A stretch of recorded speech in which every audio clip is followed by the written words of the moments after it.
ನಮಸ್ಕಾರ. ಈ ದಿನ .comಗೆ ಸ್ವಾಗತ. ನಾನು ಸುನೀಲ್ ಸಿರ್ಸಂಗೆ. ದೇಶದ ಎಲ್ಲೆಡೆ ಪ್ರಜಾಸತ್ತಾತ್ಮಕ ಮೌಲ್ಯಗಳು ಕುಸಿಯುತ್ತಿವೆ. ಪ್ರಜಾಸತ್ತಾತ್ಮಕ ಸಂಸ್ಥೆಗಳು ತಮ್ಮ ಸ್ವಾತಂತ್ರ್ಯವನ್ನು ಕಳೆದುಕೊಳ್ಳುತ್ತಿವೆ.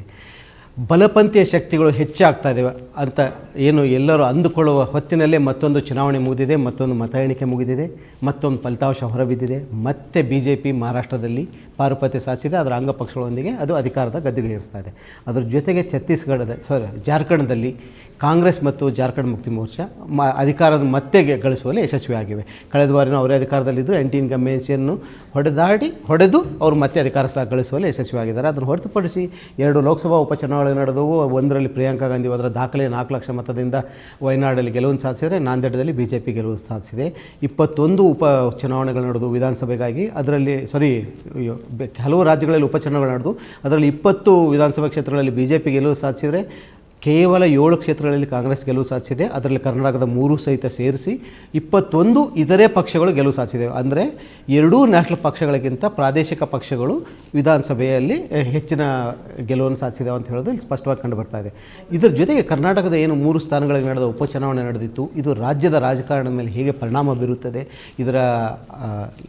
ಇದಾಗುವ ಮುಂದಿನ ನಡೆ ಏನು, ಇದೆಲ್ಲ ಬಗ್ಗೆ ಚರ್ಚಿಸಲು ಇವತ್ತು ನಮ್ಮ ಜೊತೆಗಿದ್ದಾರೆ ರಾಜಕೀಯ ವಿಶ್ಲೇಷಕರಾದ ಬಸವರಾಜ್ BC ಅವರು. ಕಾರ್ಯಕ್ರಮಕ್ಕೆ ಸ್ವಾಗತ.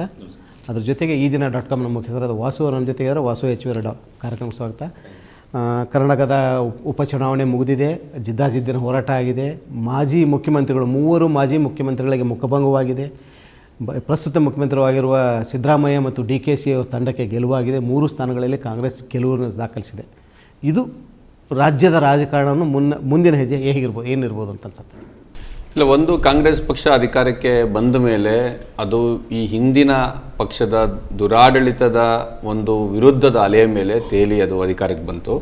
ಆದರೆ ಅಲ್ಲಿಂದ ಇಲ್ಲಿವರೆಗೆ ಗ್ಯಾರಂಟಿಗಳ ಹೊರತಾಗಿ ಒಂದು ಒಳ್ಳೆಯ ಆಡಳಿತ ಕೊಡ್ತಾ ಇದೆ, ಭ್ರಷ್ಟಾಚಾರ ಕಡಿಮೆ ಆಗಿದೆ ಅಂತ ಜನರಿಗೆ ಅನ್ನಿಸುವಂಥ ರೀತಿ ಒಳಗಡೆ ಈ ಸರ್ಕಾರದ ಪರ್ಫಾರ್ಮೆನ್ಸು ಇರಲಿಲ್ಲ ಇಲ್ಲಿ ತನಕ.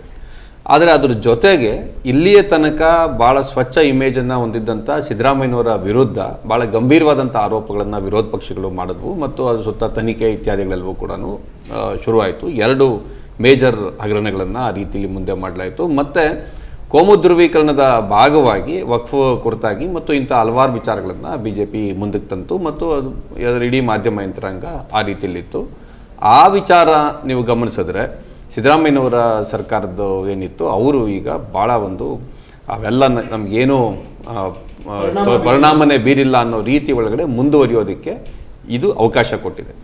ಆದರೆ ಅದೇ ಸಂದರ್ಭದೊಳಗಡೆ ಸಿದ್ದರಾಮಯ್ಯನವರ ಸರ್ಕಾರದಲ್ಲಿ ಇದು ಒಂದು ಅಲ್ಪತೃಪ್ತಿಯನ್ನು ಅಥವಾ ಸಂತೃಪ್ತಿಯನ್ನು, ನಮಗೇನು ತೊಂದರೆ ಇಲ್ಲ ಅನ್ನೋ ಥರ ಆದರೆ ಅದು ಕರ್ನಾಟಕದ ದೃಷ್ಟಿಯಿಂದ ಒಳ್ಳೆಯದಲ್ಲ ಅಂತ ನನಗನ್ಸುತ್ತೆ. ಅದ್ರ ಬದಲಿಗೆ ಎಲ್ಲಿ ಎಡವಟ್ಟಾಯಿತು ಈ 1.5 ವರ್ಷದಲ್ಲಿ ಆಯಿತು. ಮೊದಲಿಗೆ ಸರ್ಕಾರ ಬಂದು ಸ್ವಲ್ಪ ದಿವಸದಲ್ಲೇ ಅದಕ್ಕೊಂದು ಹನಿಮೂನ್ ಪೀರಿಯಡ್ ಇರುತ್ತೆ. ಅದಾದಮೇಲೆ ಲೋಕಸಭಾ ಚುನಾವಣೆ ತಯಾರಿ ಆಯಿತು. ಲೋಕಸಭಾ ಚುನಾವಣೆ ಮುಗಿದ ತಕ್ಷಣ ಒಂದಾದ್ಮೇಲೆ ಒಂದು ಇಂಥವೆಲ್ಲ ಕೂಡ ಚರ್ಚೆಯಲ್ಲಿದ್ವು. ನಮ್ಗೆ ಆಡಳಿತ ಸರಿಯಾಗಿ ನಿಭಾಯಿಸೋಕ್ಕಾಗಿಲ್ಲ ಅಂದರೆ ಈಗಂತೂ ಒಂದು ಸಂದರ್ಭ ಬಂದಿದೆ.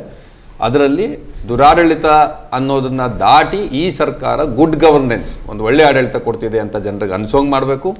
ಗ್ಯಾರಂಟಿಗಳ ಕನ್ಸಾಲ್ಟೇಷನ್ ಆಗಬೇಕು, ಆದರೆ ಗ್ಯಾರಂಟಿಗಳಿಗಿಂತ ದಾಟಿ ಬೇರೆ ರೀತಿಯಾದಂಥ ಅಭಿವೃದ್ಧಿ ಆಗಬೇಕು. ಭ್ರಷ್ಟಾಚಾರ ಕಡಿಮೆ ಆಗಿದೆ ಅಂತ ಜನರಿಗೆ ಅನ್ನಿಸ್ಬೇಕು. ಇಡೀ ಪಕ್ಷ ಮತ್ತು ಸರ್ಕಾರ ಚೆನ್ನಾಗಿ ನಡೀತಾ ಇದೆ ಅನ್ನೋ ಭಾವನೆ ಬರೋದಕ್ಕೆ ಈ ಸರ್ಕಾರ ಏನಾದರೂ ಒಳ್ಳೇದು ಮಾಡಬೇಕು. ಆದರೆ ಈ ಚುನಾವಣೆಯ ಫಲಿತಾಂಶದಿಂದ ಏನಾಗಿಲ್ಲ, ನಾವು ಮಾಡಿದ್ದೆಲ್ಲ ನಡೆದಿದ್ದೇ ಹಾದಿ ಅನ್ನೋ ರೀತಿಯಲ್ಲಿ ಹೊರಟ್ರೆ ಅದು ಸರ್ಕಾರಕ್ಕಿರಲಿ, ಕಾಂಗ್ರೆಸ್ ಪಕ್ಷಕ್ಕಿರಲಿ, ಕರ್ನಾಟಕದ ಜನತೆಯ ಹಿತಾಸಕ್ತಿಯಿಂದಾಗಲಿ ಅದು ಯಾವ ರೀತಿಯಲ್ಲೂ ಒಳ್ಳೇದು ಮಾಡಲ್ಲ ಅನ್ಸುತ್ತೆ.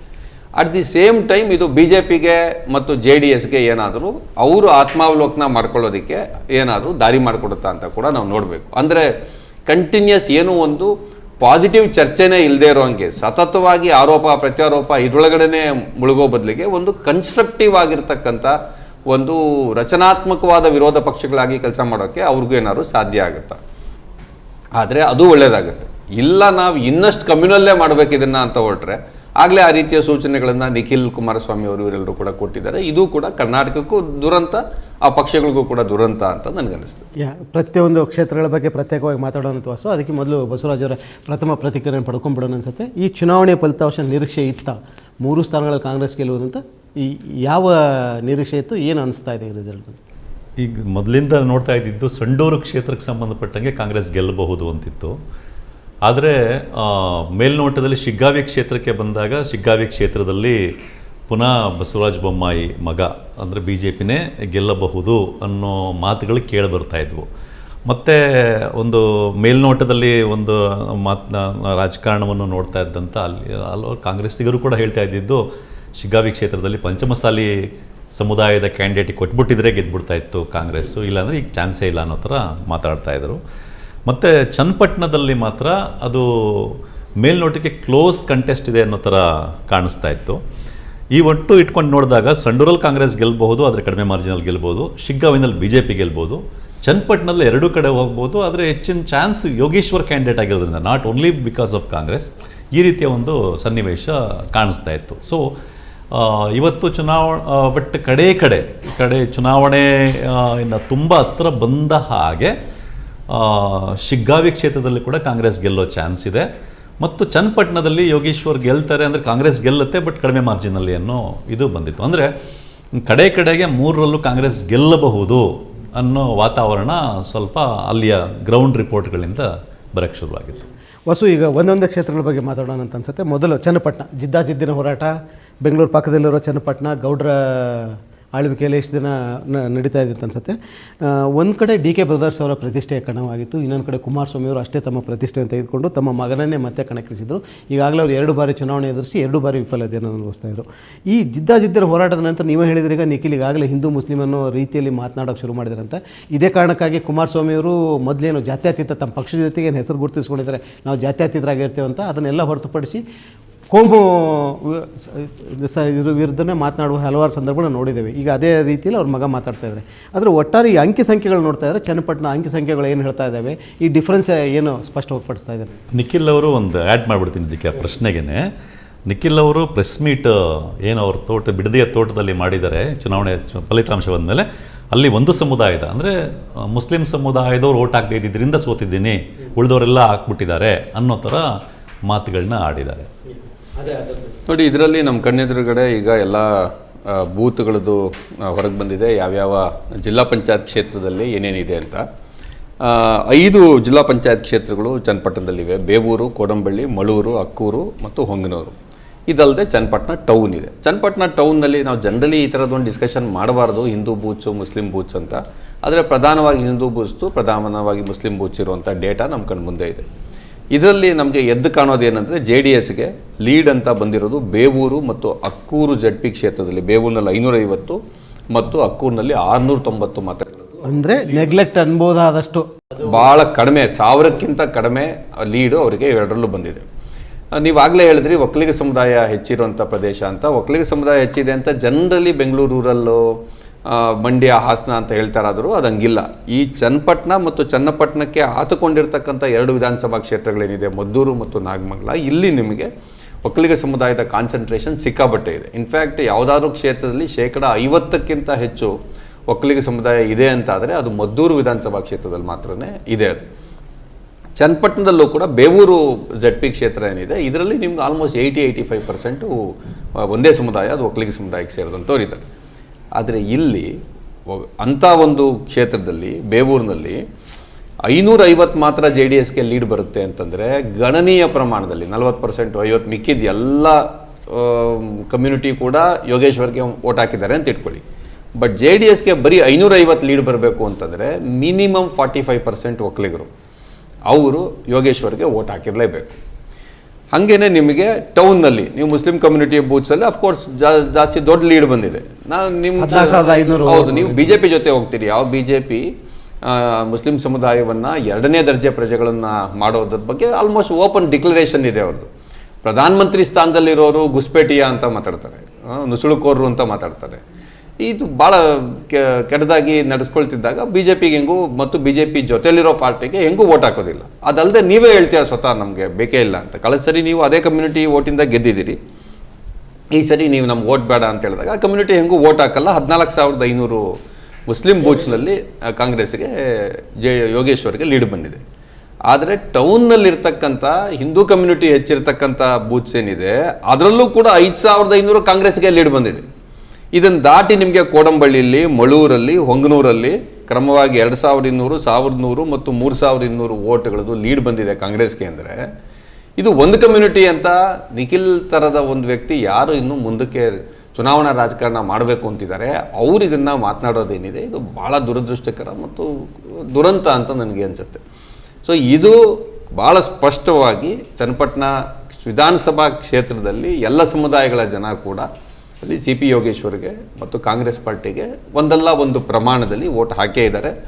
ಮತ್ತು ಅವರು ಒಂದು ವೇಳೆ ಒಕ್ಕಲಿಗ ಸಮುದಾಯನ ಆವಾಗ ನೀವು ತುಂಬ ಕೀಳು ಮಾಡಿ ನೋಡ್ತಾ ಇದ್ದೀರಾ ಅಂತ, ಅಂದರೆ ಅವರು ಯಾವುದೋ ಒಂದು ಕುಟುಂಬಕ್ಕೆ ಅಂಕಿತ, ಅವ್ರಿಗೇನು ಬೇರೆ ಆಲೋಚನೆ ಇರೋದಿಲ್ಲ ಅಂತ. ಅಂದರೆ ನಿಮಗೆ ಸೋಷಿಯಲ್ ಮೀಡಿಯಾದಲ್ಲಿ ನೋಡಿದ್ರೆ ಈಗ ಕಾಣ್ತಾ ಇರುತ್ತೆ ಒಂದೇ ನಮ್ಮ ಸಮುದಾಯಕ್ಕೆ ಏನಾಗಿದೆ ಅಂತ. ಅಯ್ಯೋ ನಾವು ಸಮುದಾಯಕ್ಕೆ ಏನಾಗಿದೆ, ಸಮುದಾಯ ಒಳ್ಳೇದಾಗಿದೆ.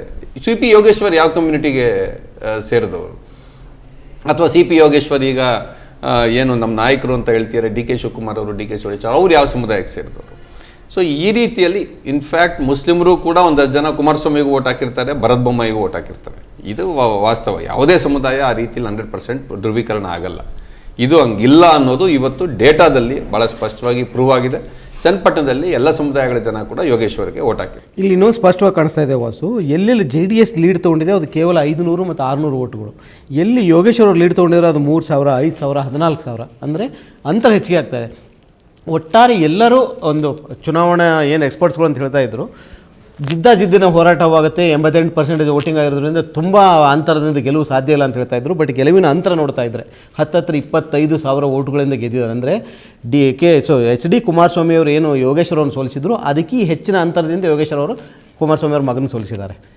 ಇದು ಏನನ್ನು ಸೂಚಿಸುತ್ತೆ ಅಂತ ನಿಮಗೆ ಎಲೆಕ್ಷನ್ ಶುರು ಆಗೋದಕ್ಕೆ ಮುಂಚೆನೇ ನನಗೆ ಭಾಳ ಜನ ಹೇಳ್ತಿದ್ದಾಗಲೂ ಅದೇ ಅನಿಸಿದ್ದು, ಯೋಗೇಶ್ವರ್ ಆಗಲೇ ತಿನ್ ಮಾರ್ಜಿನಲ್ಲಿ ಆಗಲೇ ಗೆದ್ದಾಗ್ಬಿಟ್ಟಿತ್ತು. ಯಾಕೆಂದರೆ 15,000 ವೋಟಲ್ಲಿ ಕುಮಾರಸ್ವಾಮಿ ಅವರು ಮೊನ್ನೆ ಎಲೆಕ್ಷನಲ್ಲಿ ಗೆದ್ದಿದ್ದಾರೆ. ಅದು ಗೆಲ್ಲುವುದಕ್ಕೆ ಪ್ರಧಾನವಾದಂಥ ಕಾರಣ ನಗರದಲ್ಲಿದ್ದಂಥ ಮುಸ್ಲಿಂ ಸಮುದಾಯದ ವೋಟು ಕುಮಾರಸ್ವಾಮಿ ಅವ್ರಿಗೆ ಬಂದಿತ್ತು ಅಂತ. ಅದು ಅಲ್ಲಿಂದ ಇಲ್ಲಿಗೆ 7,500 ಶಿಫ್ಟ್ ಆಗಿಬಿಟ್ರು, ನಾಟ್ 15, 7,500 ಶಿಫ್ಟ್ ಆಗಿಬಿಟ್ರು ಕೂಡ ಯೋಗೇಶ್ವರು 100 ಓಟದಲ್ಲಿ ಗೆಲ್ಲಬೇಕು. ಹಾಗಿರಬೇಕಾದ್ರೆ ನಿಮಗೆ ಈಗ ಕುಮಾರಸ್ವಾಮಿಯವರಲ್ಲ ಕ್ಯಾಂಡಿಡೇಟು ಮತ್ತು ಕುಮಾರಸ್ವಾಮಿಯವ್ರ ಮಗ ಕ್ಯಾಂಡಿಡೇಟ್ ಅಂತ ಅಂದ ತಕ್ಷಣ ಒಂದಷ್ಟು ಇಳಿದು ಬಿಡುತ್ತೆ. ಮಗ ಮಂಡ್ಯದಲ್ಲಿ ಸೋತಿದ್ದಾರೆ, ರಾಮನಗರದಲ್ಲಿ ಸೋತಿದ್ದಾರೆ, ಮತ್ತೆ ಅವ್ರ ಕುಟುಂಬದವ್ರನ್ನೇ ಕರ್ಕೊಂಡು ಬಂದು ನಿಲ್ಲಿಸ್ತಾರಪ್ಪ ಅಂತ ಅನ್ನೋದಿದೆ. ಹಾಗಾಗಿ ಆ ಮಾರ್ಜಿನ್ ಇನ್ನೊಂದು ಸ್ವಲ್ಪ ಜಾಸ್ತಿ ಆಗುತ್ತೆ. ನೆಕ್ಸ್ಟು ಕಾಂಗ್ರೆಸ್ ಮತ್ತು ಯೋಗೇಶ್ವರ್ ವೋಟ್ಗಳೇನಿದೆ ಅದು ಸೇರ್ಕೊಳ್ತವೆ. ಸೊ ಇವಾಗ ಇನ್ನೊಂದಷ್ಟು ನಿಮಗೆ ಕಡಿಮೆ ಆಗುತ್ತೆ. ರೂಲಿಂಗ್ ಪಾರ್ಟಿಗೆ ಬೈ ಎಲೆಕ್ಷನ್ಸಲ್ಲಿ ಅಡ್ವಾಂಟೇಜ್ ಇರುತ್ತೆ, ಆ ಅಡ್ವಾಂಟೇಜ್ ಸೇರ್ಕೊಳ್ಳುತ್ತೆ. ಇದು ಬಿಟ್ಟರೆ ಎಲೆಕ್ಷನ್ ನಡೆಸೋದ್ರಲ್ಲಿ ಬಹುತೇಕ ಇಬ್ಬರೂ ಕೂಡ ಏನೆಲ್ಲ ಎಲೆಕ್ಷನ್ನಲ್ಲಿ ಇವತ್ತು ಒಳ್ಳೆಯದು ಕೆಟ್ಟದ್ದು ಎಲ್ಲವೂ ಇದೆ ಅವೆಲ್ಲವನ್ನು ಎರಡೂ ಪಕ್ಷದವರು ಕೂಡ ಮಾಡಿದ್ದಾರೆ. ಸಮ ಅದಕ್ಕೆ ಸಂಬಂಧಪಟ್ಟಂಗೆ. ಅಂದರೆ ಈಗ ಏನಾದ್ರು ನಿಖಿಲ್ ಕುಮಾರಸ್ವಾಮಿ ಅವರು ಅಥವಾ HD ಕುಮಾರಸ್ವಾಮಿ ಅವರು ನಾವು ದುಡ್ಡು ಜಾಸ್ತಿ ಖರ್ಚು ಮಾಡಲಿಲ್ಲ, ನಾವು ಅದು ಮಾಡಲಿಲ್ಲ ಇದು ಮಾಡಲಿಲ್ಲ ಅದೆಲ್ಲ ಸುಳ್ಳು, ಅದು ವಾಸ್ತವ ಅಲ್ಲ. ಇಬ್ಬರು ಸಮ ಪ್ರಮಾಣದಲ್ಲಿ ಖರ್ಚು ಮಾಡಿದ್ದಾರೆ. ಅರ್ಚಿಯಾರೆ ಚನ್ನಪಟ್ಟಣದ ಮತದಾರರು ಅದರ ಫಲಾನುಭವಿಗಳಾಗಿರುವಂಥ ದುರಂತವೂ ಕೂಡ ಅಲ್ಲಿ ಸಂಭವಿಸಿದೆ. ಹಾಗಾಗಿ ಕ್ಲಿಯರ್ ಇತ್ತು, ಇದರಲ್ಲಿ ಯೋಗೇಶ್ವರ್ ಗೆಲುವಿನ ಲೆಕ್ಕಾಚಾರದ ಫಾರ್ಮುಲಾದಲ್ಲಿ ತುಂಬ ತಿಣಕಾಡಬೇಕಾಗಿರೋದು ಏನೂ ಇರಲಿಲ್ಲ ಅಂತ ನನಗೆ. ಇಲ್ಲಿ JDS ಪಕ್ಷಗಳು ಉಳಿದ 2 ಕ್ಷೇತ್ರಗಳಲ್ಲಿ ಸಂಬಂಧ ಪಡೆದಿರೋದ್ರಿಂದ ಆ ಪಕ್ಷದ ಭವಿಷ್ಯದ ದೃಷ್ಟಿಯಿಂದನೂ ಇಲ್ಲೇ ಮಾತಾಡ್ಬಿಡೋಣ ಅನ್ಸುತ್ತೆ ಬಸರ. ಇದು ದೇವೇಗೌಡರದು ಏನು ಒಂದು ಫ್ಯಾಮಿಲಿ ರಾಜಕಾರಣವಾಗಿ ಮುಂದುವರಿತಾ ಇದೆ. ಅದೇ ದೃಷ್ಟಿಯಿಂದನೇ ಅವರು ಕುಮಾರಸ್ವಾಮಿ ಅವರು ಹೋದ ತಕ್ಷಣ ಅವ್ರ ಮಗನ ಅಲ್ಲಿ ಟಿಕೆಟ್ ಕೊಟ್ಟರು. ಅವರು ಮತ್ತೆ ಸೋತಿದ್ದಾರೆ, 3ನೇ ಬಾರಿ ಸೋಲು ಅಂದರೆ ಹ್ಯಾಟ್ರಿಕ್ ಸೋಲಿದು. ಈಗಾಗಲೇ ಮೀಮ್ಸ್ಗಳು ಬರ್ತಾ ಇದ್ದಾವೆ, ಶಿವರಾಜ್ ಕುಮಾರ್ ಒಬ್ಬರೇ ಇದ್ದರು ಹ್ಯಾಟ್ರಿಕ್ ಹೀರೋ, ಈಗ ನಿಖಿಲ್ ಕುಮಾರಸ್ವಾಮಿ ಒಬ್ಬರು ಹ್ಯಾಟ್ರಿಕ್ ಹೀರೋ ಆದರು ಅಂತ. ಅವರು ಗೆಲುವಲ್ಲಾಗಿದ್ದರು, ಸೋಲಲ್ಲಾಗಿದ್ದಾರೆ, ಅಷ್ಟೇ ಡಿಫ್ರೆನ್ಸ್. ಇದು ಅವರ ಭವಿಷ್ಯದ ರಾಜಕಾರಣ ಏನು ರೂಪಿಸ್ತದೆ? ಈಗಾಗಲೇ 90 ದಾಟಿ ಮುನ್ನುಗ್ತಾ ಇರೋ ದೇವೇಗೌಡರ ರಾಜಕಾರಣ ಎಲ್ಲಿಗೆ ಹೋಗ್ತಾ ಇದೆ?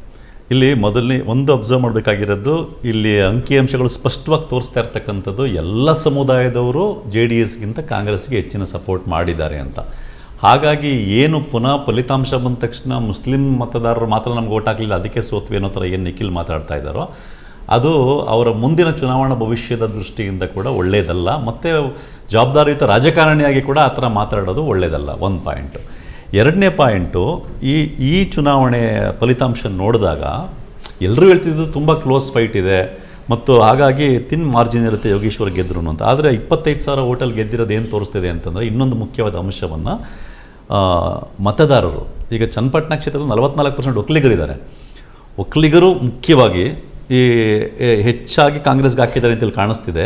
ಅವರು JDSನ ಕುಟುಂಬ ರಾಜಕಾರಣವನ್ನು ತಿರಸ್ಕರಿಸ್ತಾ ಇದ್ದಾರೆ ಅನ್ನೋದನ್ನು ಮತ್ತೊಮ್ಮೆ ತೋರಿಸಿದೆ. ಕಳೆದ ವಿಧಾನಸಭಾ ಚುನಾವಣೆಯಲ್ಲಿ ತೋರಿಸಿದ್ರು, ಮಂಡ್ಯದಲ್ಲಾಗಿರ್ಬೋದು, ಮದ್ದೂರಲ್ಲಾಗಿರ್ಬೋದು, ಚನ್ನರಾಯಪಟ್ಟಣದಲ್ಲಾಗಿರ್ಬೋದು, ಹೊಳೆನರಸೀಪುರದಲ್ಲಾಗಿರ್ಬೋದು, ಎಲ್ಲ ಕಡೆನೂ ತೋರಿಸಿದ್ರು ಅದನ್ನು. ಚನ್ನಪಟ್ಟಣದಲ್ಲೂ ಅದನ್ನು ತೋರಿಸಿದ್ದಾರೆ. ಮತ್ತು ಈ ಚುನಾವಣೆಯಲ್ಲಿ ಇನ್ನೊಂದು ಗಮನಿಸಬೇಕಾದ ಅಂಶ ಮತ್ತು ನಾವು ಬಹಳ ವಿಮರ್ಶಾತ್ಮಕವಾಗಿ ನೋಡಬೇಕಾದ ಅಂಶ, ನಾವು ಕಠಿಣವಾಗಿ ಇರಬೇಕು. ಏನು ಅಂತಂದರೆ, ದೇವೇಗೌಡರು ಈ ಸರಿ ಚುನಾವಣಾ ಪ್ರಚಾರಕ್ಕೆ ಹೋದಂಥವರು ಪುನಃ ಸಾರ್ವಜನಿಕವಾಗಿ ನಿಖಿಲು ಅಷ್ಟೇ, ದೇವೇಗೌಡರು ಅಷ್ಟೇ ಸಾರ್ವಜನಿಕವಾಗಿ ಹತ್ತಿದ್ದು, ಅಳುತ್ತಾ ದೇವೇಗೌಡರು ಅಳೋದ್ರ ಬಗ್ಗೆ ಮಾತಾಡ್ತಾ ದೇವೇಗೌಡರು ನಮಗೆ ಬಡತನದ ಕಷ್ಟ ಗೊತ್ತಿದೆ ಅದಕ್ಕೆ ಅಳು ಬರುತ್ತೆ ಅಂತ ಮಾತಾಡೋದು ಅಂತ ಸ್ಟೇಟ್ಮೆಂಟ್ ಬಂದಿತ್ತು.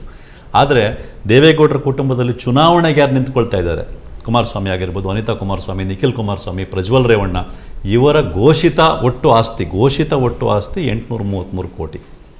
833 ಕೋಟಿ ಘೋಷಿತ ಆಸ್ತಿ ಅಂತ ಇರೋರು ಬಡತನದ ಬಗ್ಗೆ ಗೊತ್ತಿದೆ ಅಂತ ಹೇಗೆ ಹೇಳಲಿಕ್ಕೆ ಸಾಧ್ಯ? ಸೊ ಇದೊಂದು ವಿಷಯ ನಾವು ಗಮನಿಸಬೇಕಾಗಿದೆ. ಮತ್ತು ದೇವೇಗೌಡರು ಕಣ್ಣೀರಿಗೂ ಏನು, ಮತ್ತು ದೇವೇಗೌಡರು ಒಬ್ಬ ಮಾಜಿ ಪ್ರಧಾನಿಯಾಗಿ, ಹಿರಿಯ ರಾಜಕಾರಣಿಯಾಗಿ ಇಲ್ಲಿ ಕೂಡ ನನ್ನನ್ನು ಮನೆಯಿಂದ 3 ತಿಂಗಳು ಆಚೆ ಬರೋಕ್ಕೆ ಬಿಡಲಿಲ್ಲ ಅನ್ನೋದನ್ನು ಬೇರೆ ಯಾರ ಮೇಲೋ ಆಪಾದನೆ ಮಾಡೋ ಥರ, ಅದರಿಂದ ಕನಿಕರ ಸೃಷ್ಟಿ ಮಾಡ್ಕೊಳ್ಳೋ ಥರ ಮಾತಾಡಿದ್ದು ಕೂಡ ಅದು ನಾವು ಖಂಡಿಸಬೇಕಾದಂಥ ವಿಷಯ. ಯಾಕೆಂದರೆ ಅವ್ರು 3 ತಿಂಗಳು ಮನೆಯಿಂದ ಬರೋಕ್ಕೆ ಕಾರಣ ಆಗಿದ್ದು ಯಾರು, ಮನೆಯಿಂದ ಬರೋಕ್ಕೆ ಆಚೆ ಬರದೇ ಇರೋಕ್ಕೆ ಕಾರಣ ಆಗಿದೆ ಅವ್ರ ಸ್ವಂತ ಮೊಮ್ಮಗ.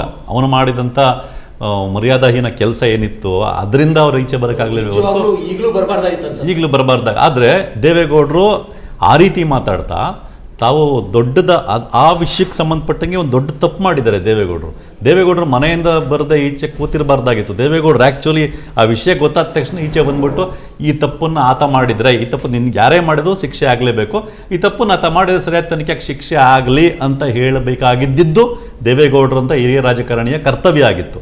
ಬಟ್ ಅವ್ರು ಮಾಡಲಿಲ್ಲ, ಅದನ್ನು ತುಂಬ ಲೇಟಾಗಿ ಮಾಡಿದ್ರು. ಅರೆಸ್ಟ್ ಆಗುವ ಸಾಧ್ಯತೆ ಇದ್ದ ರೇವಣ್ಣ ಅವ್ರನ್ನ ತಾನಿದ್ದ ಸ್ವಂತ ಮನೆಯಲ್ಲಿ ಇರಿಸ್ಕೊಂಡ್ರು. ಆಮೇಲೆ ಇನ್ನೂ ಒಂದು, ಈ ಲೋಕಸಭಾ ಚುನಾವಣೆಯಲ್ಲಿ ಎಲ್ಲರೂ ಕೂಡ ಡಾಕ್ಟರ್ ಮಂಜುನಾಥ್ ಅವ್ರನ್ನ ಸಜ್ಜನ ಅಂತ ಬಹಳ ಇದಾಗೋಯ್ತು.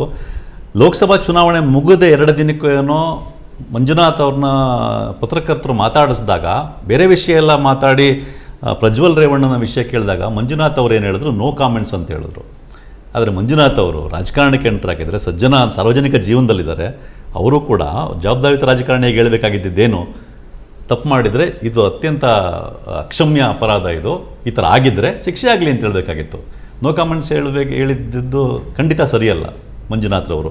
ಈ ಒಟ್ಟು ಇದೆಲ್ಲವನ್ನು ಇಟ್ಕೊಂಡು ನೋಡಿದಾಗ ಚನ್ನಪಟ್ಟಣದ ಜನತೆ ಕುಟುಂಬ ರಾಜಕಾರಣವನ್ನು, ಯಾಕೆಂದರೆ ಕುಟುಂಬ ರಾಜಕಾರಣ ಎಲ್ಲ ಪಕ್ಷಗಳಲ್ಲೂ ಇದೆ ಇಲ್ಲಿ, ಆದರೆ JDSನಲ್ಲಿ ಅದು ಒಂದು ಮಟ್ಟ ಮೀರಿ ಕುಟುಂಬ ರಾಜಕಾರಣ ಇದೆ, ಅದನ್ನು ಕೂಡ ತಿರಸ್ಕರಿಸಿದ್ದಾರೆ ಅನ್ನೋದು ಕಾಣಿಸ್ತಾ ಇದೆ. ಈ JDS ಕುಟುಂಬ ಕೇಂದ್ರಿತ ಪಕ್ಷ ಆಗಿ ಏನಾಗ್ತಾ ಇದೆ ಅಂತಂದರೆ, ಹಲವಾರು ಕ್ಷೇತ್ರಗಳಲ್ಲಿ ಅವ್ರಿಗೆ ವೋಟ್ ಬೇಸ್ ಇರೋ ಕಡೆ ಕೂಡ ವಿನ್ ಆಗೋ ಕ್ಯಾಂಡಿಡೇಟ್ ಇಲ್ಲ, ಅವ್ರ ಹತ್ರ ಗೆಲ್ಲಬಲ್ಲಂಥ ಕ್ಯಾಂಡಿಡೇಟ್ಸ್ ಇಲ್ಲ, ಯಾಕೆಂದರೆ ಬೆಳೆಸ್ತಾ ಇಲ್ಲ ಅವ್ರ ಪಕ್ಷದಲ್ಲಿ, ಬೇರೆ ಯಾರನ್ನೂ ಬೆಳೆಸ್ತಾನೆ ಇಲ್ಲ. ಇದ್ರೆ ಅವ್ರನ್ನೆಲ್ಲರನ್ನೂ ಇದು ಮಾಡ್ತಾ ಇದ್ದಾರೆ. ಇದು JDS ಅಭಿಮಾನಿಗಳಿಗೂ ಅರ್ಥ ಆಗಬೇಕಾಗಿರೋ ವಿಷಯ. ಯಾಕೆಂದರೆ JDS ಮತದಾರರು ಮತ್ತು JDS ಅಭಿಮಾನಿಗಳು ಇದನ್ನು ಅರ್ಥ ಮಾಡಿಕೊಂಡು ಒಂದು ಒತ್ತಡ ಸೃಷ್ಟಿ ಮಾಡಿದಾಗ ಮಾತ್ರ JDS ಸರಿ ಒಂದು ಮಟ್ಟಕ್ಕಾದರೂ ಸರಿಯಾಗ್ಲಿಕ್ಕೆ ಸಾಧ್ಯ. ಇಲ್ಲಾಂದರೆ ಕುರುಡು ಅಭಿಮಾನದಲ್ಲೇ ಇದ್ದರೆ ಇವ್ರು ಇದೇ ಥರ ಮಾಡ್ಕೊಂಡು ಹೋಗ್ತಾ ಇರ್ತಾರೆ.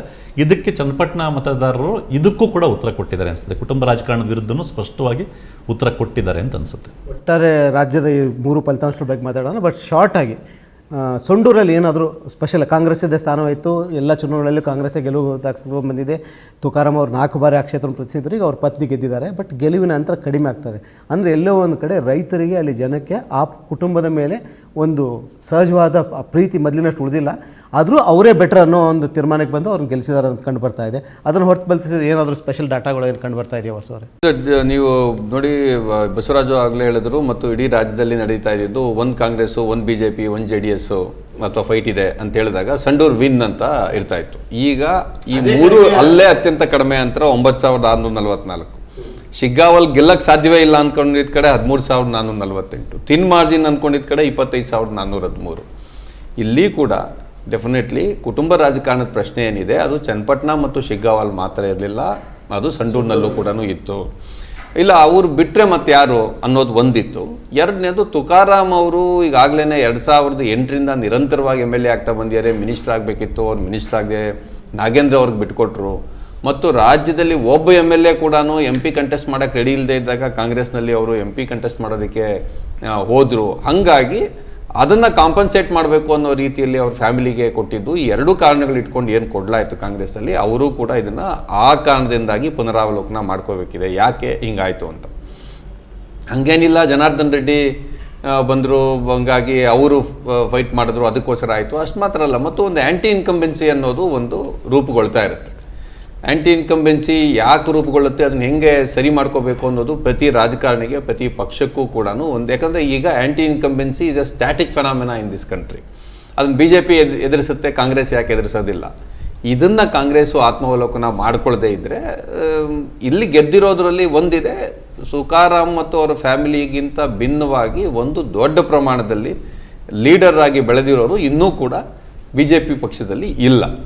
ಹಾಗಾಗಿ ಈ ಸದ್ಯದಲ್ಲಿ ಸಿಕ್ಕಿದೆ. ಮತ್ತು ಅಫ್ಕೋರ್ಸ್ ಒಂದು ಅಹಿಂದ ಸಮುದಾಯಕ್ಕೆ ಸೇರಿದಂಥ ಮತಗಳು ಈ ಎರಡೂ ಕ್ಷೇತ್ರಕ್ಕೆ ಹೋಲಿಸಿದ್ರೆ ಇನ್ನೂ ಅತ್ಯಂತ ಹೆಚ್ಚು ಸಂಡೂರಿನಲ್ಲಿದ್ದಿವೆ. ಮಾದಿಗ ಸಮುದಾಯಕ್ಕೆ ಸೇರಿದಂಥ ಮತಗಳು ಗಣನೀಯ ಪ್ರಮಾಣದಲ್ಲಿದೆ. ಎಲೆಕ್ಷನ್ಗೆ ಸ್ವಲ್ಪ ಮುಂಚೆ, ಬಹುಶಃ ವಾರನೋ 10 ದಿವಸ ಮುಂಚೆನೋ ಕ್ಯಾಬಿನೆಟ್ಟಲ್ಲಿ ಒಳ ಮೀಸಲಾತಿಗೆ ಸಂಬಂಧಪಟ್ಟಂಥ ಪಾಸಿಟಿವ್ ನಿರ್ಣಯ ತೆಗೆದುಕೊಂಡ್ರು. ಇಲ್ಲದೇ ಇದ್ದರೆ ಮಾದಿಗ ಸಮುದಾಯದವರು ಸಂಡೂರಿನಲ್ಲಿ ನಾವು ನೋಟಾಗಿ ಹಾಕ್ತೀವಿ, BJPಗೆ ಹಾಕದೇ ಇರ್ಬೋದು, ಬಟ್ ಕಾಂಗ್ರೆಸ್ಗೂ ಹಾಕಲ್ಲ ಅನ್ನೋಂಥ ನಿಲುವು ತೆಗೆದುಕೊಂಡಿದ್ರು.